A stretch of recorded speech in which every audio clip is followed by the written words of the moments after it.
बिस्मिल्लाहिर्रहमानिर्रहीम। अस्सलाम वालेकुम। आज की इस वीडियो में हम बात करेंगे स्टाई आइज़ के हवाले से। स्टाई आइज़ को या इसको स्टाई भी कहा जाता है और इसका दूसरा नाम है हार्डियोलम। इसको हार्डियोलम भी कहा जाता है। स्टाई आइज़ जो है ये आपके आईलिड का इन्फेक्शन होता है, यानी जो आई लैशेज़ जहाँ पे जाके आईलिड्स को बिल्कुल टच कर रहे होते हैं वहाँ पे आयली ग्लैंड्स होती है जिसको हम सेबेशियस ग्लैंड कहती है। और ये जो स्टाई आई है या जो हार्डियोलम है ये सेबेशियस ग्लैंड का इन्फेक्शन होता है, क्योंकि इसमें जो सेबेशियस ग्लैंड होती है, जो आयल प्रोड्यूसिंग ग्लैंड है ये ब्लॉक हो जाती है। और जब ये ब्लॉक होती है तो उसके पीछे क्या वजह हो सकती है, तो जो स्टाई आई है जिसमें आयली ग्लैंड ब्लॉक होती है, सेबेशियस ग्लैंड ब्लॉक होती है, उसके पीछे वजह बनती है एक बैक्टीरिया और उस बैक्टीरिया का नाम है स्टेफाइलोकोकस ऑरियस। इसको स्टेफ ऑरियस भी कहा जाता है शॉर्टकट में। अब ये स्टेफ ऑरियस क्या करती है कि जो आयल प्रोड्यूसिंग ग्लैंड्स होती है ये उनको ब्लॉक कर देती है और उसके रिज़ल्ट में वहाँ पे इन्फेक्शन डेवलप हो जाता है, जिस इन्फेक्शन को हम हार्डियोलम या स्टाई आइज़ कहते हैं। अगर इसको एन वक्त पे ट्रीट ना किया जाए तो इससे कॉम्प्लिकेशंस डेवलप हो सकती है, जैसे कि आईलिड सेलुलाइटिस इससे हो सकता है। इसी तरह इससे ब्लेफराइटिस डेवलप हो सकता है और इससे एक परमानेंट कंडीशन डेवलप होती है जिसमें फिर सर्जरी की भी नीड होती है, जिसको हम कैलाजियन कहते हैं। और इस कैलाजियन को बाज़ लोग चलाजियन भी पढ़ते हैं।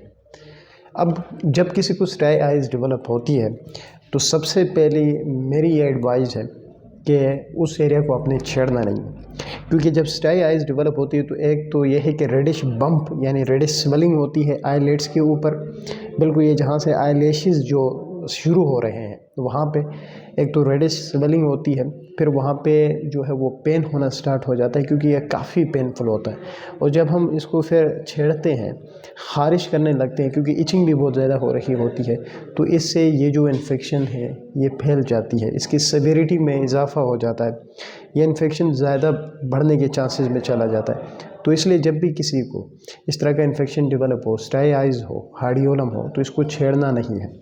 इसको आपने जब स्वेलिंग डेवलप है हुई है, पेनफुल स्वेलिंग है, तो एक डॉक्टर के पास जाना है। वो जिस तरह की चीज़ें आपको एडवाइस करेगा आपने उसको फॉलो करना है।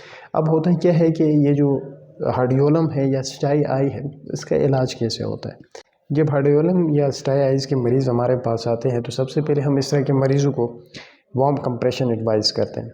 मतलब ये है कि आपने करना क्या होता है कि कोई भी जो ऑयल होता है उसको आपने हल्का सा नरम करके उसमें एक साफ़ कपड़ा डिप करके जहाँ पे स्वेलिंग हुई है वहाँ पे अपने दिन में 3 से 4 दफ़ा जो है उस एरिया को जो है वो अप्लाई करना होता है, उससे वो स्वेलिंग उतर जाती है। अमूमन तो हम वार्म कंप्रेशन एडवाइस कर रहे होते हैं। उसके अलावा मेडिकली हम उसको ट्रीट करते हैं एंटीबायोटिक्स से। पहले तो हम एंटीबायोटिक्स आइंटमेंट्स वगैरह देते हैं जिससे ये जो स्वेलिंग होती है, जो स्टाई आइज़ है, ये उतर जाती है। अगर टॉपिकल एंटीबायोटिक यानी एंटीबायोटिक क्रीम से अगर ना भी उतरी तो फिर हम साथ सिस्टेमिक एंटीबायोटिक्स भी दे रहे होते हैं, यानी जो टेबलेट्स होती हैं एंटीबायोटिक्स की वो हम देते हैं, उसके इस्तेमाल से ये ख़त्म हो जाती है। प्रिवेंशन कैसे करनी है? प्रिवेंशन इज़ सिंपल दैट अपने हाइजीन का ख्याल रखना है, इस एरिया को आपने छूना नहीं है, इससे जो है वो इन्फेक्शन फैलेगा नहीं। ये एक छोटी सी वीडियो थी हार्डियोलम के बारे में। उम्मीद है आप लोगों को पसंद आएगी। Thank you.